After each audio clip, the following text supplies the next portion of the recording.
मांडवी मांडवी कुमारी 43,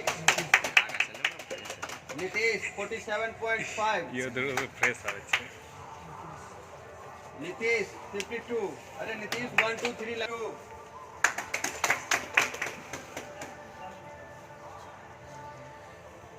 गणपत कुमार जी 69.75, ताली नहीं लगा रहे, एक ही 77,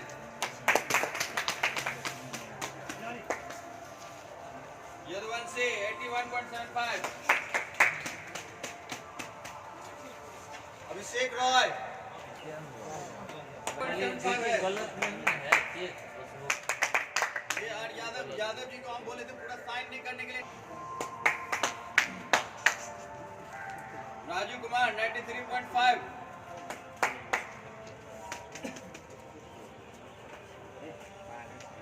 कृष्णा 93.75, थोड़े के लिए बढ़िया से इधर देखा 100 मार्क्स है, 101 मार्क्स है, टॉप 3 है। थोड़ा ले लेते हैं टॉप 3 का। ये रमेश जी का 101 मार्क्स है, डेली 101 में मार्क आता है टॉप 3 में। बताओ पहले क्वेश्चन ऑल ओवर ठीक था। मैथ दो चार को कम देता है तो उधर रीजनिंग का पोर्शन दो चार को बढ़ा देता है, तो ऑल ओवर ठीक ठाक क्वेश्चन है। जीके का पैटर्न इसका साइंस जो पूछ रहा है, और जो एग्जाम हम बिहार एसएससी का प्रीवियस क्वेश्चन देख रहे थे, इसके हिसाब से क्या कह सकते हैं आप? बच्चे लोग ये थोड़ा सा कंफ्यूजन में आ रहा है।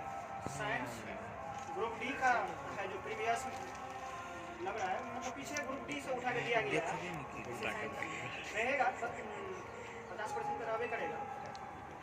प्योर इस तरह से ग्रुप डी की तरह नहीं रहेगा जैसे यह पूछा गया है। साइंस का ठीक ठाक पूछा गया है, इतना आसान नहीं है।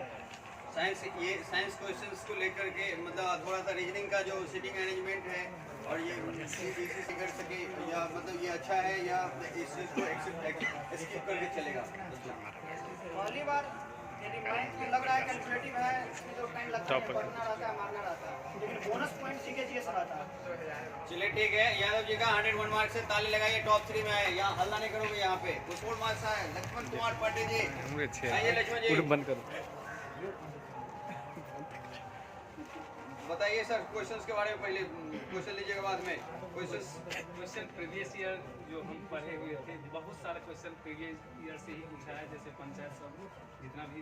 फिर दोबारा क्वेश्चन आएगा तो गलती नहीं हो, और इसी तरह से सेट बनाते जाइएगा, और कम से कम जैसे डिस्कशन करते जाइएगा ना, तो ये भी सफिशिएंट है एग्जाम के लिए। मान लो कि कोई सा एक बुक पढ़ लीजिए, किसी भी मतलब जैसे मैथ बनाए, लेकिन कई बार होता है कि 2 बार भी बनाते फिर भी आंसर वो आ रहा है जो ऑप्शन में नहीं है, तो इसके लिए क्या उसको मतलब तभी तत्काली उस क्वेश्चन को छोड़ करके आगे बनाएंगे, आगे नहीं बन रहा था, सेकंड राउंड में नहीं देखेंगे। बना सर मैं देखिए होता क्या है, एक 60 से कम नंबर लाया है, उसके लिए कैसे क्या संदेश देना चाहते हैं जो आगे परीक्षा में वह सफल हो जाए? परीक्षा तो वही है जो प्रैक्टिस मार रहे हैं वो तो सही है। इसका डिस्कशन कम से कम 1-1.5 घंटा 2 घंटा तक समय दीजिए इस पर, क्योंकि आज बना लिए जाके अगर रख दीजिएगा, फिर कल वही क्वेश्चन आएगा तब गलती मारिएगा। इस क्वेश्चन का ये भी आप दे सकते हैं, जैसे इस क्वेश्चन से रिलेटेड मतलब अभी जो इसका डिस्कशन दिया हुआ है चैप्टर में, इस क्वेश्चन कम से कम एक सेट का जो एनालाइज करते हैं 3 घंटा दीजिए। जिसका 65 आ रहा है तो कम से कम इस सेट का जो एनालाइज करते हैं तो 3 घंटा दीजिए, और इससे रिलेटेड जो क्वेश्चन छूट जाता है उससे 5-5 क्वेश्चन दिया रहता है, तो अगले सेट में ना छूटे। इस तरह से इसका रिवीजन करिए, बस इस तरह से तो आगे बढ़ सकते हैं। और भी ये जैसे गेपिंग है, मतलब सीरीज में 3-4 मतलब सीरीज वाइज में एक का 110 तो एक का 100 मतलब 99, इस तरह से यदि गेप को ठीक किया जाए, ऑल ओवर काम किस पर करना चाहिए जो कि ठीक लेवल में आवे। जैसे एक सीरीज में रहता है हाँ 8 नंबर का, फिर भी डिफरेंस हो जाता है, इसको गैप को कम करने के लिए क्या किया जाए? गैप को कम करने के लिए गैप को कम तो 1 बार या 2 बार ऐसा करके वो टेस्ट का मतलब क्या होता है कि हम इस तरह से देखें, इस बार अगली बार दूसरा नया तरीका अपनाते हैं, ठीक है। तो इस तरह से क्या है कि इस बार अगर बहुत ज़्यादा गलती मार दी है तो अगली बार सोचिए कि इस चीज़ को गैप करने के लिए मतलब कुछ कम गलती मारते हैं। बहुत जो नहीं याद है, जो 50-50 चांस में, उसको भी नहीं मारिए। इस तरह से देखिए, अगर उस गैप में अगर भर जाएंगे तो ठीक है, नहीं तो फिर आगे कुछ नया तरीका अपना सकते हैं। Thank you sir.